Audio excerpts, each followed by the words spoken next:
Well, hello and good morning. This is the first video really for the Motorhome Club. I suppose I should introduce myself.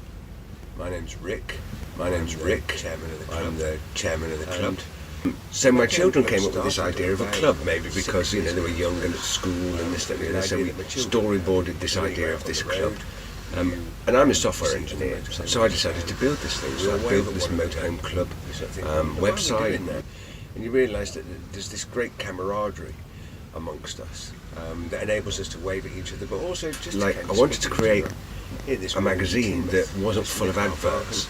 I wanted to read a magazine with good articles in it that had told me about places to go and visit, things like that. So I thought, you know what? So I want to give a shout out. Going to do a thing, you might as well do it yourself. So that's what I did. The Urban Motorhome YouTube channel, because I've been watching some of his videos, and it's Darren that's inspired me. So the club allows hosts to join and register as members, and it allows guests to join.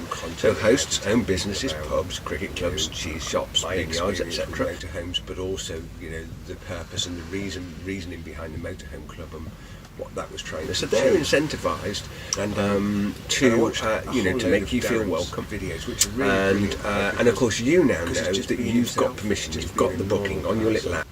He's not trying to put anything and that money primarily goes to the host owners. So there's some that goes to the club. There's a small percentage that goes to the club from that, but the majority of it goes to the host owner.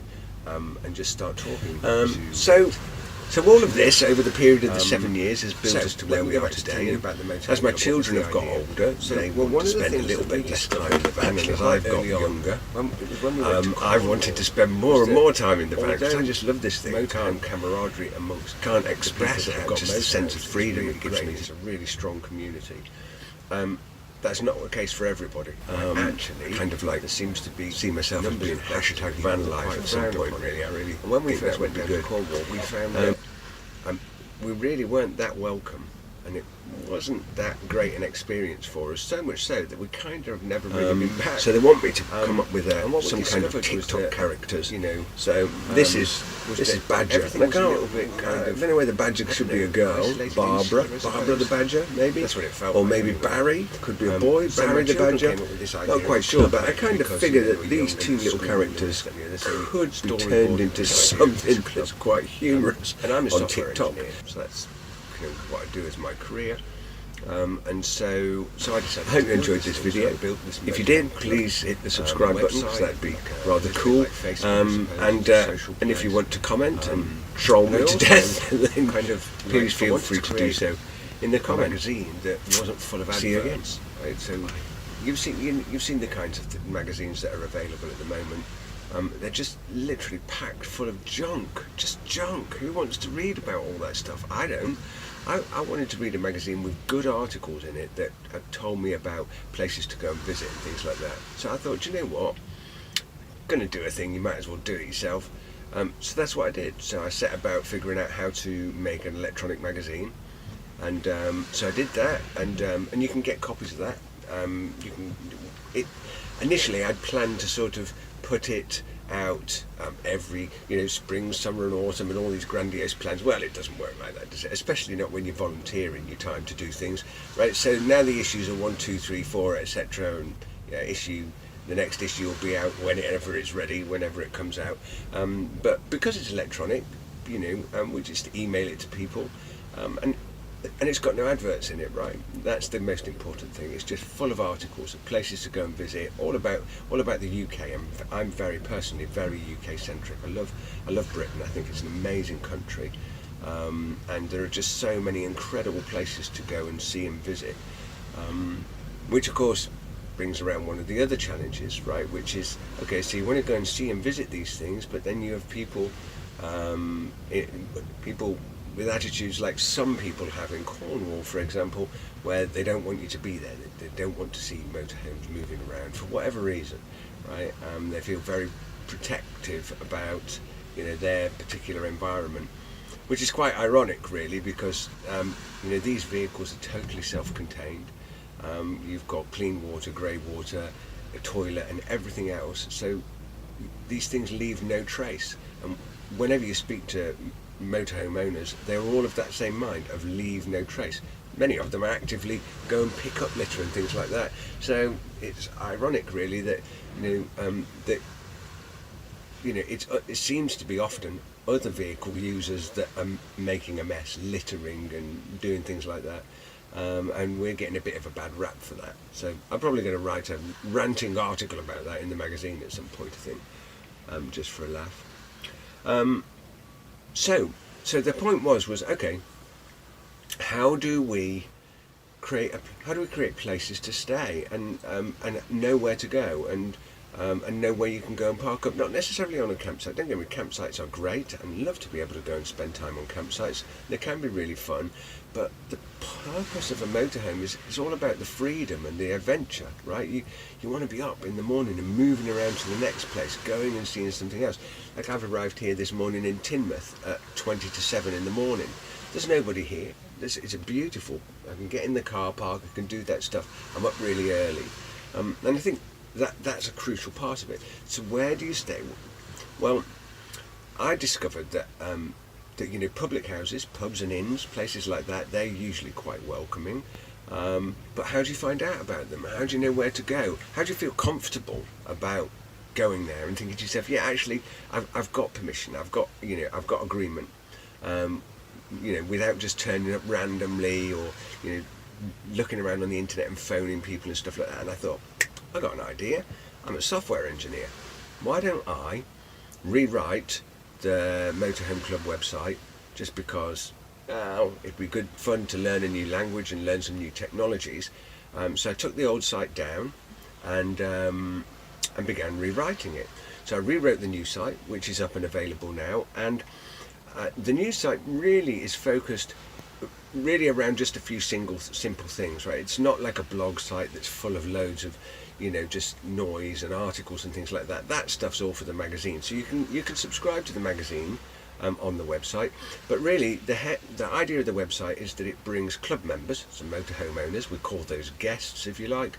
It brings those people together with business owners, for example, farm shops, vineyards, cheesemakers, public houses, obviously, local clubs and community groups, people who are willing to provide an overnight parking space which is agreed and approved, and are happy to do that for a small nominal fee, because I think it's right that that if you're a cricket club or something like that and you want to enable people to park in your car park, wouldn't it be great to have your treasury bolstered by doing that activity? So that was the idea. So we constructed this idea of hosts. So the club allows hosts to join and register as members, and it allows guests to join. So hosts own businesses, pubs, cricket clubs, cheese shops, vineyards, etc. and hosts own motorhomes. And then what you can do is you can go and look for a place that you want to stay. So say you want to go and stay in Cornwall, for example. You can type Cornwall in the top of the search bar and it'll give you a list of all the places, all the hosts that have got locations in there. And you can click on there and go and see some pictures, and you can see information about the hosts, and then there's an availability. Click the availability button, and then that'll bring up a calendar. And the calendar's an on and off type thing, right? So basically you'll see some dates are greyed out, and that means that they're already booked there and there's somebody else staying, so you can't really stay that night. But you click on the numbers that aren't greyed out and they'll go green, and that means that that's a booking that's reserved for you.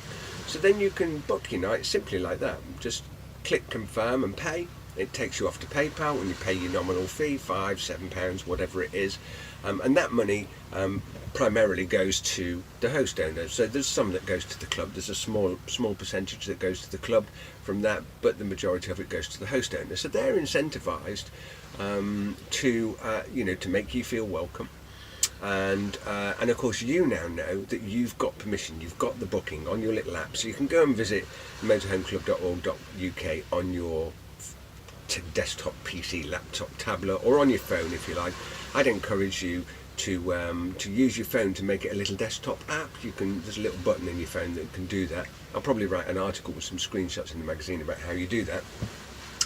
So then you've got it to hand and it's easy to find a place, and then you can just search and see what availability there is and put your bookings in, and it's as simple as that.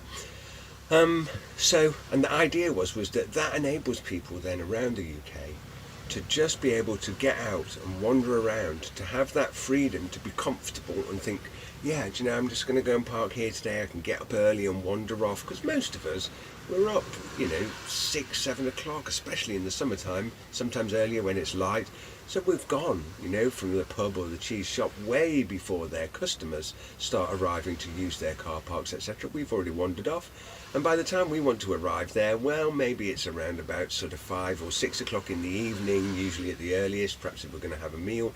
And then we'll rock up, quietly park up, stay overnight, do what we're doing, and wander off again, leaving no trace. That's the important thing. So all of this over the period of the 7 years has built us to where we are today, and as my children have got older, they want to spend a little bit less time in the van, and as I've got younger, I've wanted to spend more and more time in the van, because I just love this thing. I can't express how just the sense of freedom it gives me to just be out doing this. So I carry my work around in it, and I'm out in it as much as possible these days. I kind of see myself as being #van life at some point, really. I really think that would be good. So that's what we're all about. That's kind of what we're doing there. So I'm trying to do some other bits and pieces. I thought trying to do a bit of a YouTube channel, or at least a YouTube video or two now and again would be quite good. We've got some social media stuff, so Facebook and Twitter, things like that. And I'm working on a new thing at the moment. You've probably come across this little character. This is Gilbert, and Gilbert was like my youngest daughter. She just loves teddy bears, you see, and so she wanted to have this idea of a club mascot. So we got Gilbert a little Motorhome Club t-shirt and set him all up, and then we take pictures with him and put him on Twitter and stuff like this, and on Facebook page, in all kinds of odd locations. Like he's usually in the corner of the camera somewhere or something like that. And my family, of course, TikTok is now becoming the latest thing, isn't it? This short videos rather than this long chatter that I'm going on about here. So they want me to come up with some kind of TikTok characters.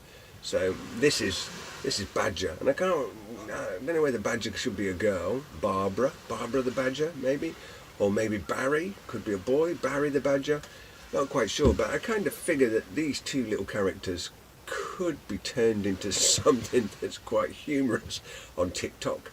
Them doing little things and little antics with the van and stuff like that. So I'm not entirely sure what, but that's what I'm hoping they can appeal to you for. So if you kind of think that Barbara or Barbara should be a girl, should Badger be a girl or a boy?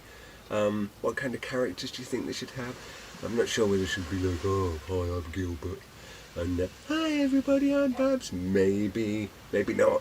What about hello, I'm Gilbert, how are you? So he could be from the Midlands.